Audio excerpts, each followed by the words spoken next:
Tiger. This is Allegra from Popstar.com. Allegra! Why do I have to follow Chewy? I'm sure you guys had a great time. Do you remember Allegra's window? He just talks a bunch of crazy nonsense. He just like off the cuff. Did you ever watch the TV show Allegra's Window? Yes. Allegra's Window. MyJellybean.com? Jellybean.com? Popstar? Digital Pro Fry? Oh. Do you know what myjellybean.com is? No. Okay. We want to know. Let's forget about it. So, tell us about Prom. Let's talk about Prom.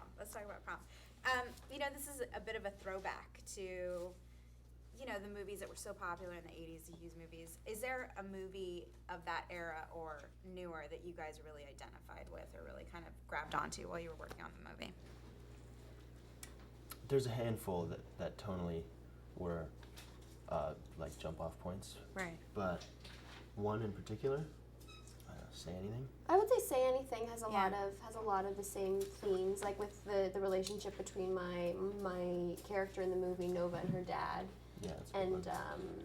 And then the father-daughter in Say Anything. And then I also think 16 Candles, kind of with Molly Ringwald's character. Mm-hmm. Did either of you go to your proms? Yes. You went to your prom? You both went to your prom? Very nice. Is there anything that you sort of reached back to kind of like hit on those moments or sort of make it feel very real?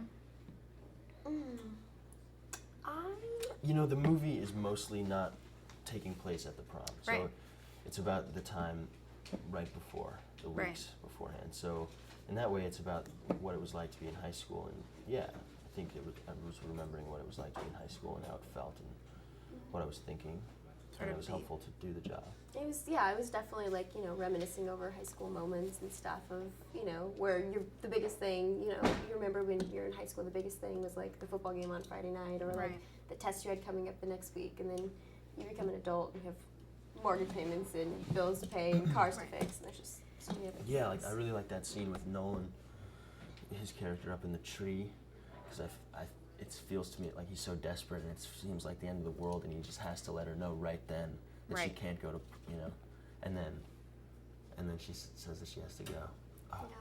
And it's like, you know, that really feels to me like something like. Yeah, and it's like 4 years of your life, right? But you feel like it's everything. So if you had an audience walking out of this movie who was full of teenagers, what would you sort of want them to walk out of the movie with in terms of the message that it delivers? You know, you've been saying that if you were to go back, you would like to like pay more attention to prom or make it a bigger deal, and that was making me think. It's like I too would have liked to like pay more attention or like really feel like I was looking around and seeing what was happening. That would be a good thing if people like saw the movie and wanted to really like look and remember.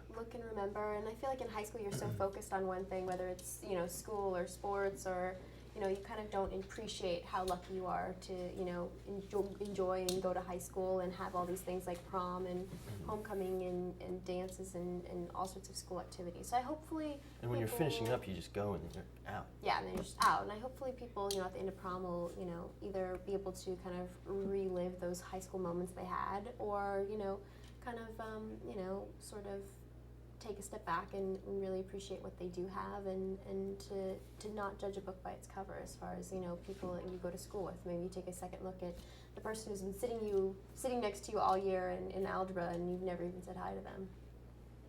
All right, cool guys, thank you so much.